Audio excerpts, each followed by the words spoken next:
విచ్చేసిన మీడియా సోదరులందరికీ నమస్కారం.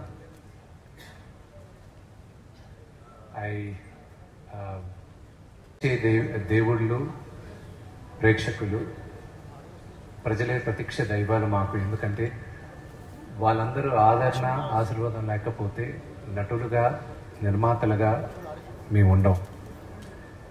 కన్నప్ప పెద్ద విజయాన్ని సాధిస్తుంది. ఇంకా మంచి కలెక్షన్స్ వస్తున్నాయి అంటున్నారు.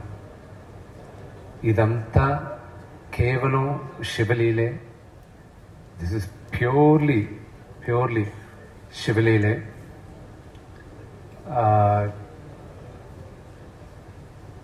there's nothing else. It's a very emotional journey నాకు ఇది. అందరికీ థ్యాంక్స్, ఎస్పెషల్లీ ఆడియన్స్కి థ్యాంక్స్ చెప్పాలి. మిగతా అంతా నేను సక్సెస్ మీట్లో మాట్లాడతాను. Thank you very much.